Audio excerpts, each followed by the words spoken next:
Oi, eu sou a Tamires, bem-vindo ao canal Aqui Lemos com Calma. Bom, recentemente eu li 2 livros da série de Inés, que são Cidade de Lua Crescente e Corte de Chamas Prateadas. E eu gosto muito dessa construção de mundo da série de Inés e resolvi dar uma segunda chance para ela. Então vamos de ponto. Eu vou analisar o desenvolvimento e a evolução da escrita da autora, tanto em Corte de Chamas Prateadas, porque é um livro que ela escreveu posteriormente, né, à trilogia de Corte de Espinhos e Rosas. Então você percebe que houve mudanças na escrita da autora. E Cidade de Lua Crescente é uma fantasia adulta, quer dizer, ela se vende como fantasia adulta e ela também tem uma diferença também ali entre Corte de Espinhos e Rosas e também uma diferença bem grande de Trono de Vidro. Eu achei que a escrita ficou bem diferente, mas tem muita coisa para melhorar, muita coisa mesmo. E eu gostaria de falar sobre essas duas séries, e aí eu vou fazer o comparativo das duas.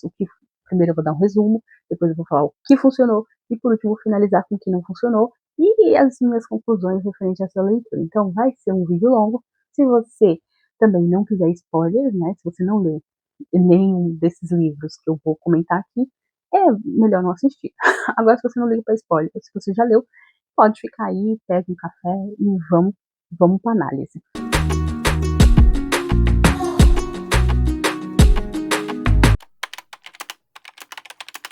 Então vamos começar a fazer um resumo simples ali de Corte de Chamas Prateadas. Corte de Chamas Prateadas vai contar a história da Nesta e é pós a guerra. Então a gente teve toda a finalização lá do arco dos 3 livros de Corte de Espinhos e Rosas e acabou a guerra, né, com o rei de Iber. O rei morreu, mas também nessa guerra houve algumas perdas, como a morte do pai da Nesta e da filha, lógico. Então ela tem aí muitos problemas com esse pai, todas elas têm, mas a Nesta ela canalizou aquilo mais. Então é um livro que vai falar muito sobre luto, e não somente o luto dela perder ali um familiar muito próximo, mas também a questão dela ter mudado, né, de humana para uma férica. Ela tem um novo corpo, tem um poder, e também vai falar bastante desse poder, esse poder que ela não quer usar, que é o poder que ela roubou do Caldeirão. É uma personagem bem complexa. Já em Cidade de Lua Crescente, a gente também vai ter um luto. Aqui a gente vai contar a história da Bryce. A Bryce é uma semiférica, então ela é metade humana e metade férica. E a Bryce, ela, por ser mestiça, temos aí uma questão de preconceitos. Vai ter bastante preconceito nesse livro com as minorias, e principalmente essa questão delicada entre as pessoas que detêm poderes mágicos e as pessoas que não têm poderes mágicos, que é no caso dos humanos ou os mestiços. E também tem uma questão de hierarquia entre as espécies. A gente vai ter uma farofada um pouquinho aqui de fantasia, que a gente vai ter anjo, vai ter arcanjo, vai ter lobo, vai ter férico, vai ter vampiro, vai ter ceifadores, vai ter sereias. Gente, é tudo. A imaginação aqui é o limite. Então ela perde essa melhor amiga, e aqui a gente vai ter uma questão mais de romance policial.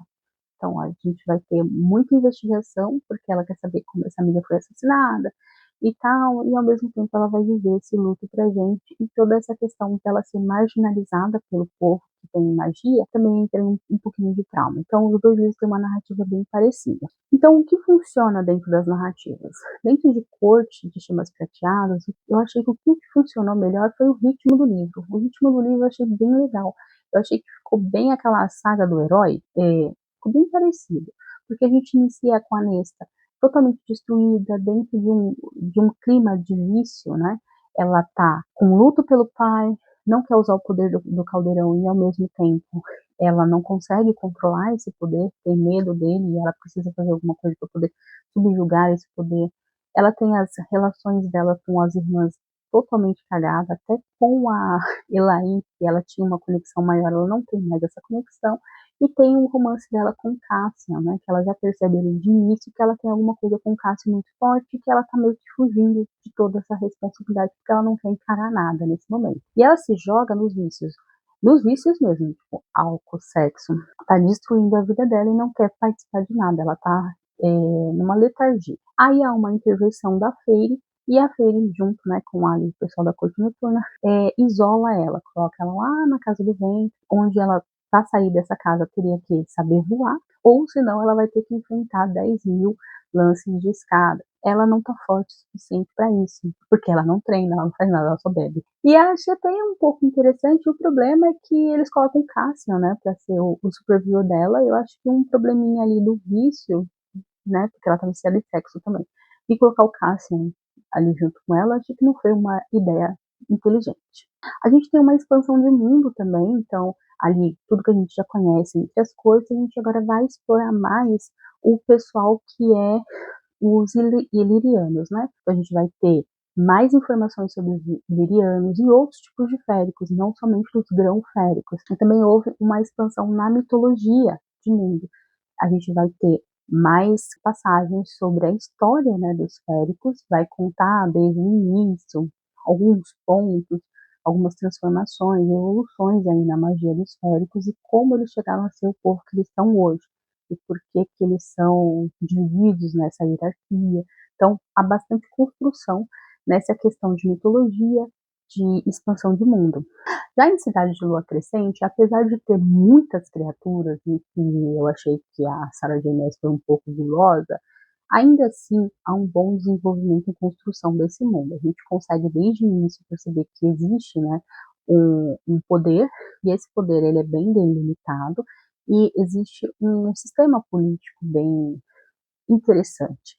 A gente tem vários tipos de casa, então esse primeiro livro é Casa de Terra e Sangue, a gente também tem Casa de Céu e Sopro, Casa do Subter das Plantas, Casa do Reino das Águas, então cada tipo de magia são separados em casas diferentes, se não me engano são 4 casas, mas eu achei bem legal a forma com que ela construiu esse mundo. Há muitas informações no mundo dela, é bem rico, então a gente tem uma política bem legal, a gente tem cidades, né, a nossa protagonista está numa cidade específica e ela vai lidar com o governador daquela cidade. Acho que não fica estranho, porque tipo assim, o local é chamado de cidade, mas nós temos um governador, não um prefeito. A gente tem um outro, não sei se é uma cidade, se é um estado, ou se é um país, que é Pangera, que também está em guerra. Então a gente tem uma guerra acontecendo ali entre espécies, a gente tem os arcanjos, que são os governadores, então eles que detêm o poder ali em cima de todas as outras espécies, inclusive dos féricos. Então os féricos aqui,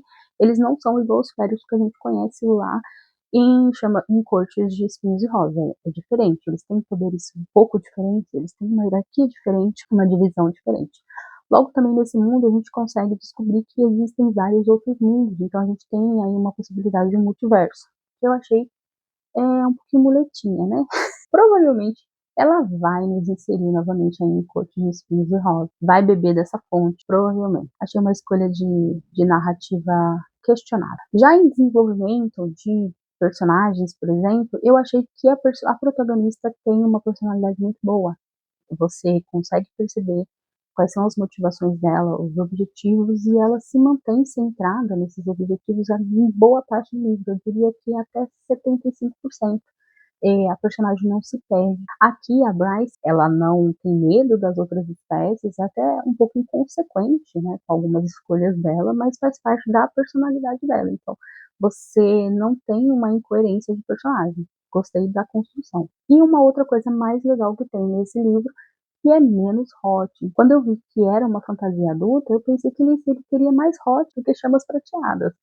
E na verdade não, ele tem até, gente, pouquíssimas cenas.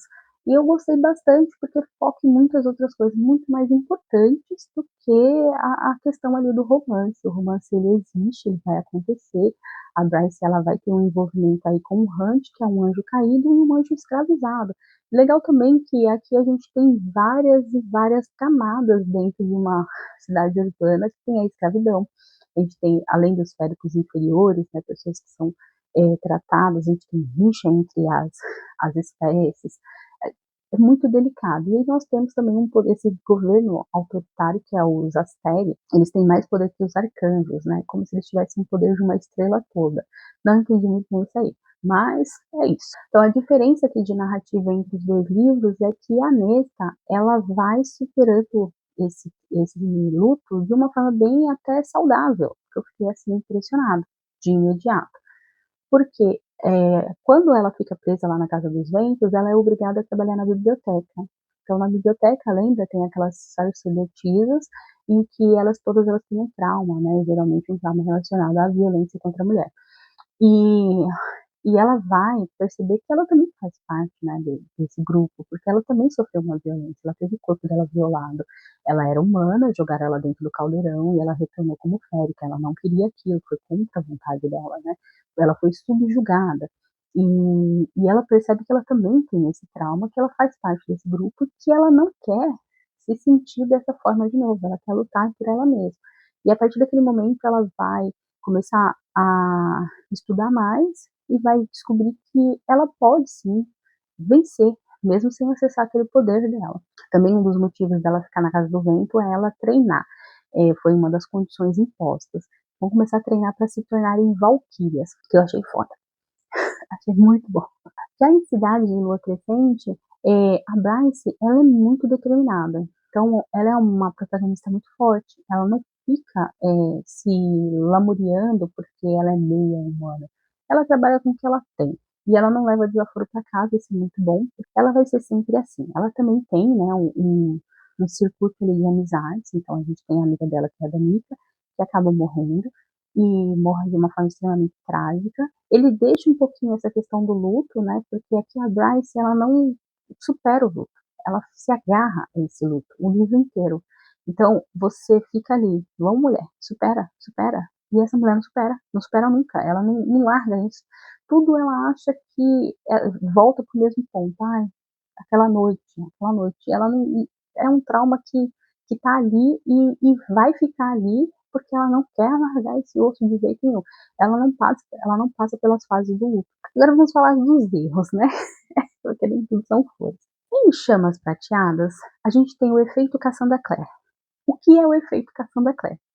Caso vocês tenham lido Instrumentos Mortais, a Cassandra Clare tem um hábito de tirar objetos mágicos do fiofó dela.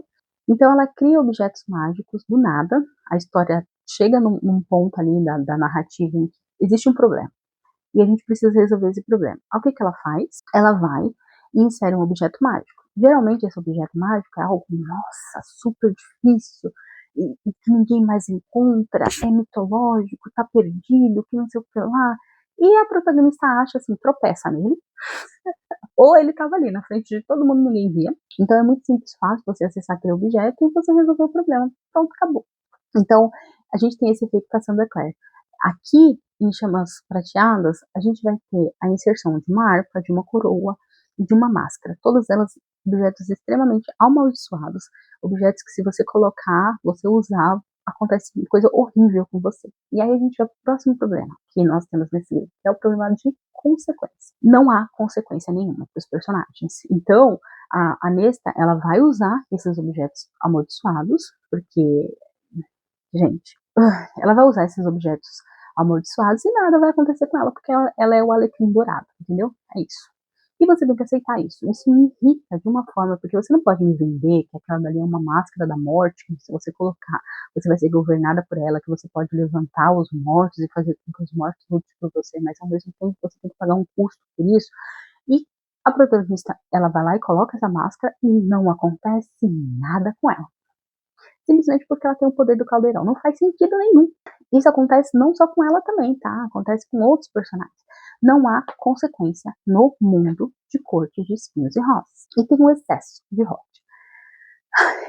No início, já é dito que a Nessa está com problema de sexo, que ela usa o sexo para poder meio que apagar essa questão dela com o poder dela do caldeirão. Como ela não sabe, como ela não quer, né, tem medo de lidar com esse poder que ela roubou do caldeirão, que ela não tem muita certeza do que é, ela usa o sexo para extravasar isso, né, para dar uma extravasada.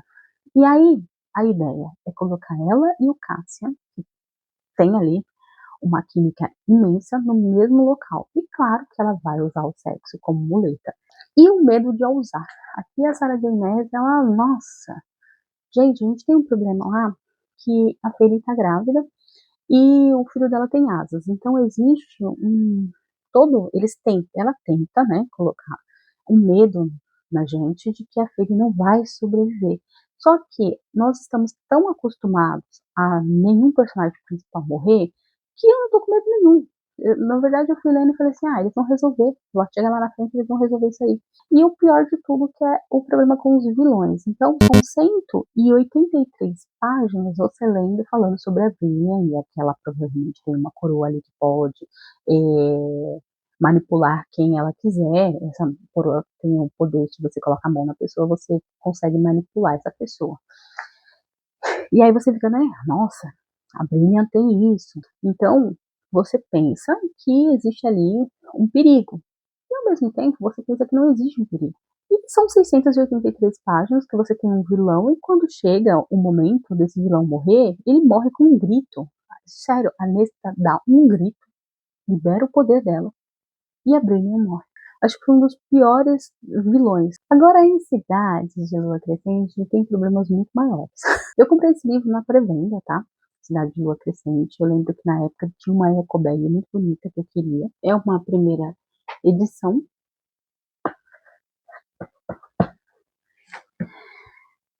De 2020. Primeira edição. E vocês estão vendo isso aqui? Tudo que tá marcado aqui, tirando esse rosinha. Mas tudo que tá marcado aqui são erros. Erros de português. Erros de português. Então a gente tem erro aqui, tanto de erros gramaticais, a gente tem problema de continuação também, tá? Então tem muito momento aqui que a continuação pede uma coisa e é outra. Então a gente tem o ponto de vista da Bryce, a gente tem o ponto de vista do Hunt, a gente também tem o ponto de vista do Room, e aí a gente tá aqui vendo um pedaço do ponto de vista do Hunt.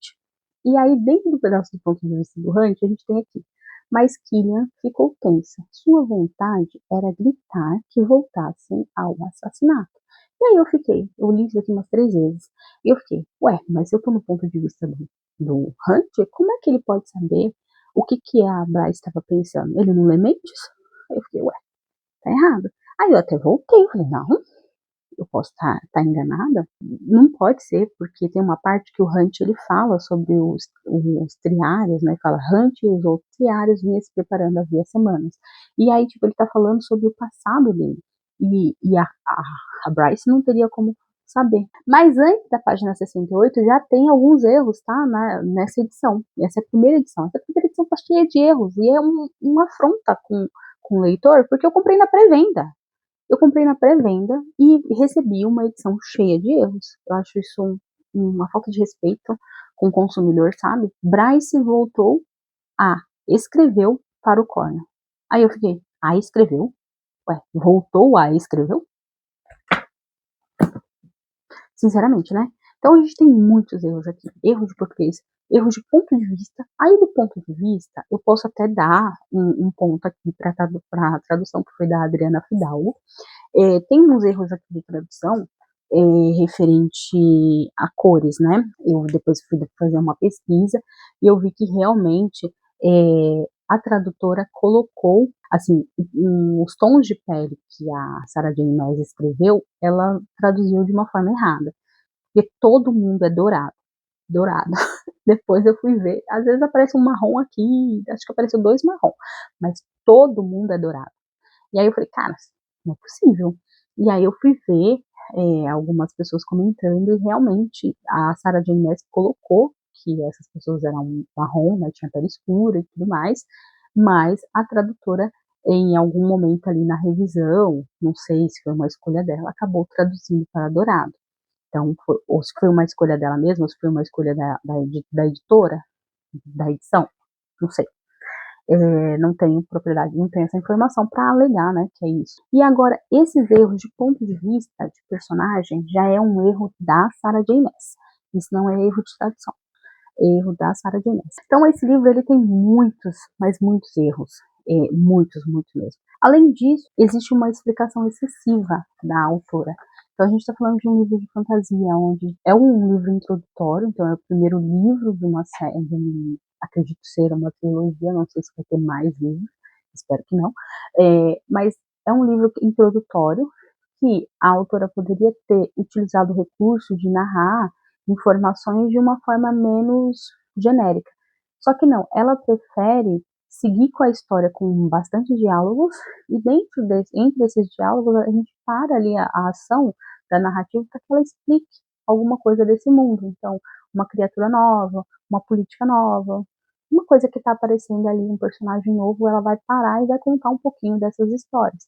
Sendo que seria melhor ela já iniciar contando sobre o mundo e depois inserir os personagens. Eu acho assim mais interessante. Mas tem gente que acha chato, talvez, né? A grande maioria do público dela não vá para essa leitura mais assim preparada para fantasia e talvez esteja só esperando romance. Pode ser, não sei. Uma outra coisa também que eu não gostei muito de Cidade é essa questão da investigação. Ai, eu não gosto muito de romance policial, isso é uma característica minha, mas aqui eu acho que se estendeu muito.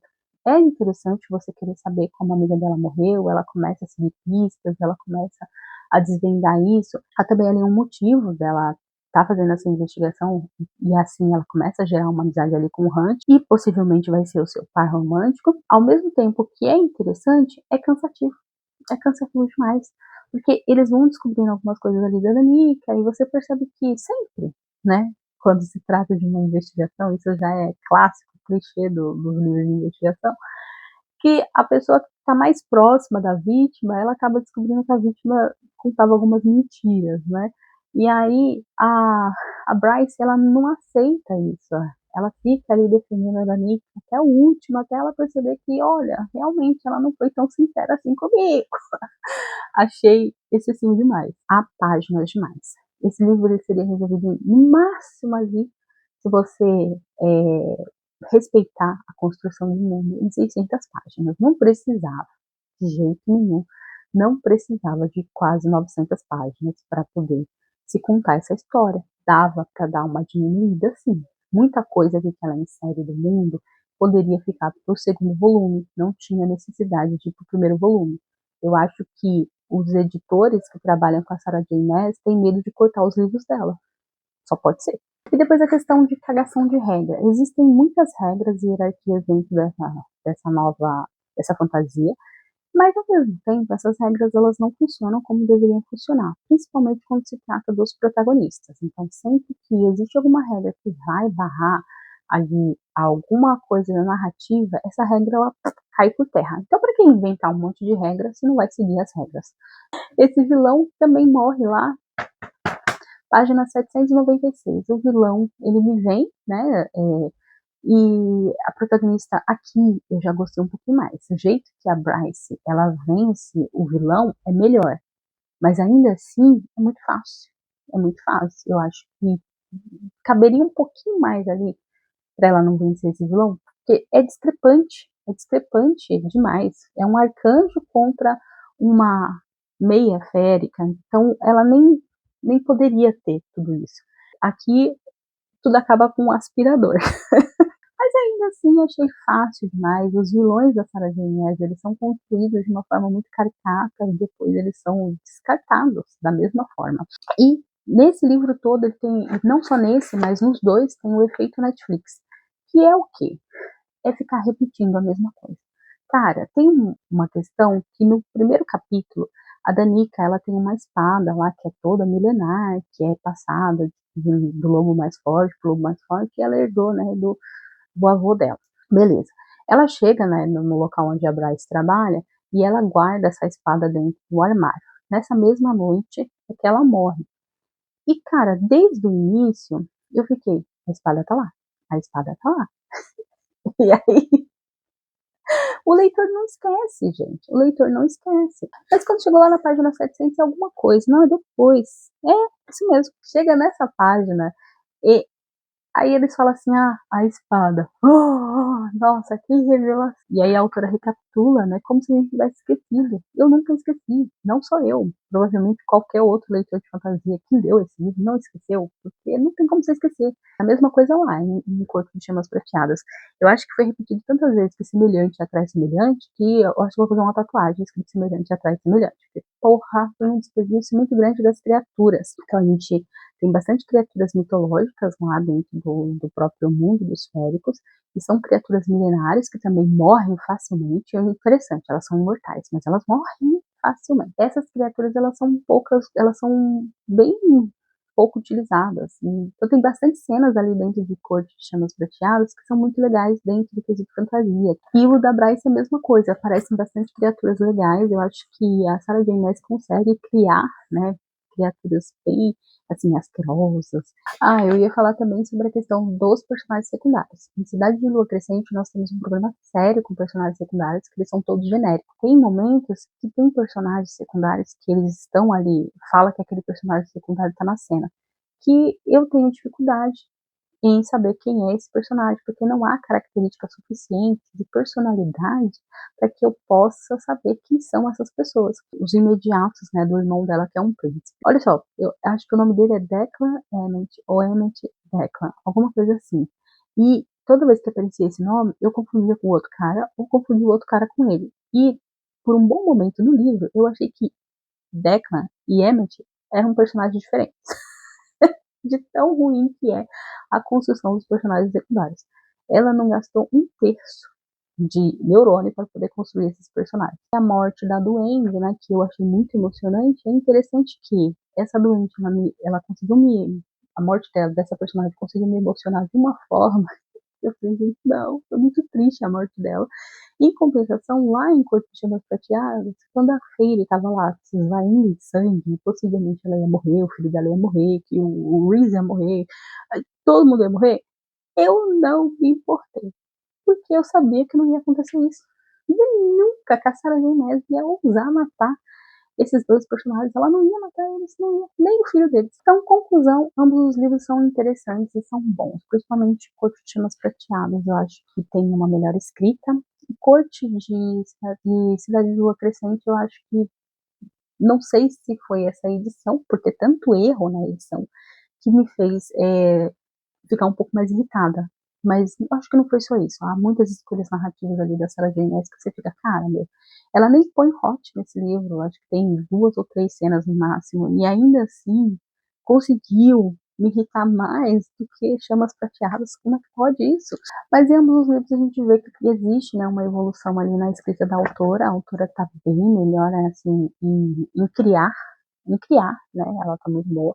Ela precisa também um desenvolvimento emocional dos personagens. Ela é muito boa nisso. Ela consegue trazer uma emoção, né, para os seus personagens.